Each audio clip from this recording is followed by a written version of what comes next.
उसमें देवत्व, वो भगवान का अवतार है, विष्णु का अवतार है, और एक राजा का बेटा भी है, तो राजपुत्र है,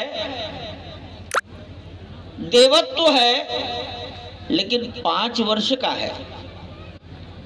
ऐसी प्रतिमा तैयार हो गई है। आपने पढ़ लिया होगा, 3 मूर्तिकारों ने 3 अलग अलग पत्थरों पर मूर्ति बनाई। उसमें से एक मूर्ति को प्रभु प्रेरणा से स्वीकार कर लिया गया है। सभी मूर्तियां हमारे पास रहेंगी। सबने बहुत तन्मयता से काम किया है, सबका सम्मान होगा। ये मूर्ति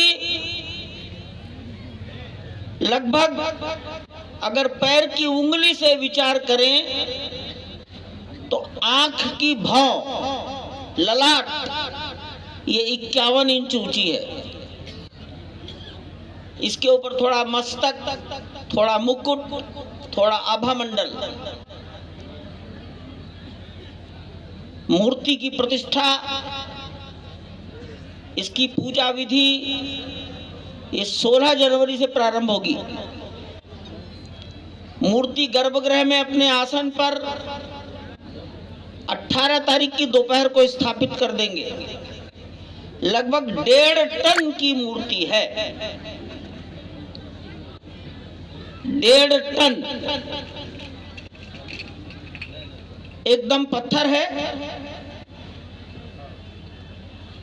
श्यामल है। विशेषता ये रखी गई है कि अगर जल से स्नान हो, दुग्ध से स्नान हो, तो पत्थर का कोई प्रभाव दूध और पानी पर नहीं पड़ना चाहिए।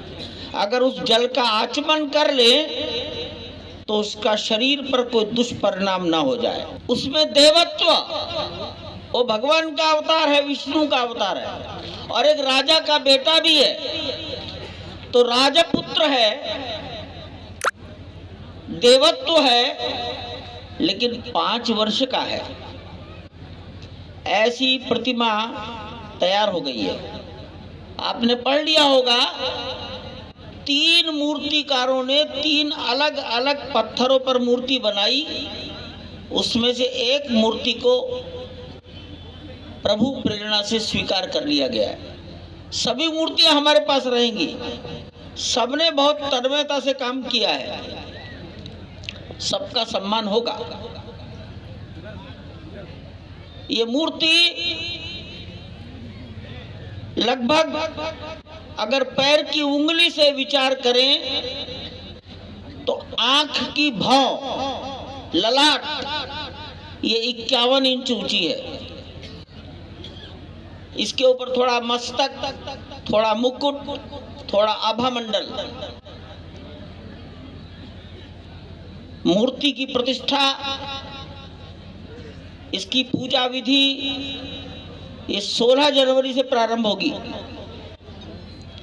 मूर्ति गर्भगृह में अपने आसन पर 18 तारीख की दोपहर को स्थापित कर देंगे।